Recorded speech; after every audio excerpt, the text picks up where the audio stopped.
Onward to the duties now of the triage, registration, and inquiry supervisor, establishing the appropriate location of the reception desk placement, ensuring the proper posting of universal signs, performing just-in-time volunteers and ensuring the proper documentation being completed, ensuring all documentation is completed correctly. Each family or individual shall receive a shelter center information sheet outlining the details of expectations, communication means and locations, as well as a map of areas authorized for access, in addition to other pertinent directions and resources. Each individual is to be triaged for medical and mental status regarding complaints, if any, and appropriate care provided when possible. If special needs are required due to the health or other conditions, these are to be addressed at this time or as soon as possible. Isolation due to health condition is a priority, of course. Communication with other supervisors and the shelter center manager required frequently. Further responsibilities are outlined in the triage, registration, and inquiry supervisor section. Now for the duties of the dietary supervisor. An understanding is outlined in your text or the documents included in this program as attachments pertaining to the best options for feeding, establishment of a canteen for beverage and snacks as soon as possible. A health inspector will need to be notified for inspection unless otherwise pre-approved. Develop with the shelter center manager the schedule for mealtime, as well as identifying and contacting predetermined resources for food and beverages, as well as dinnerware as required. Make sure a receiving area is established with an accessible roadway, which is secure with sufficient room for large vehicle maneuvering. Making sure food and supplies are properly stored on racks off of the floor. Providing refrigeration. May be required to provide refrigeration for the medical sector too, which may include securing medications. These are to be in a separate refrigerator than utilized for food and beverage storage.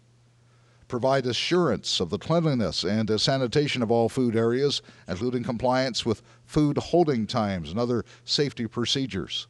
Understanding a meal usually equates to one entree, a vegetable, a fruit, a starch, and a beverage. 3 items equate to a snack. 3 snacks equate to a meal.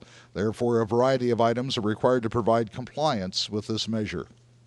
An understanding of determining a proper diet plan is needed and is demonstrated in your manual or in the materials available in the documentation section of this program.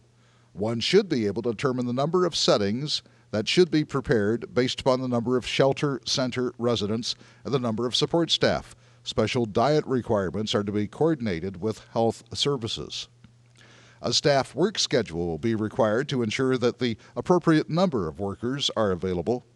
It is also imperative to ensure the proper cleaning and sanitation of all food preparation areas. Staff should be evaluated and debriefed at the closing of the shelter. Proper completion of required forms required, ensuring compensation for items also required, and other required tasks as outlined in the dietary section. Now the duties of the lodging supervisor. The lodging supervisor and staff are to establish a designated dormitory area, even for short term. People may need to rest. Special consideration must be implemented for families with small children, men and women, people with service animals, mobility challenged individuals, evening workers, and other special considerations. Additional room as well as specialized sections should be appropriate as available. Understand that people may desire to remain outdoors. Additional cots, blankets, pillows, hospital beds, etc. may be needed, and procurement of such should be coordinated with the shelter center manager and other supervisors as appropriate. Law enforcement or security coordination is required for areas with small children, the facility in general, as well as the parking lot areas.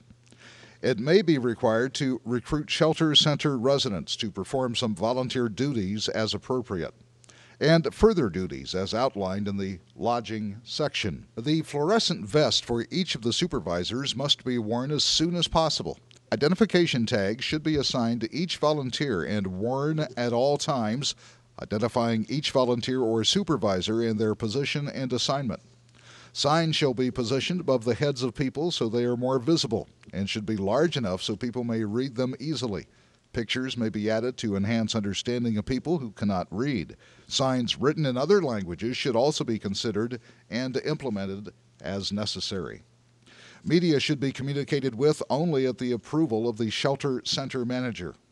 Logbooks must be completed and kept up to date by each supervisor, including time, quantity, company name, representative name, and contact number, as well as resources used. Communication should be frequent, minimum of every half hour between supervisors and the shelter center manager.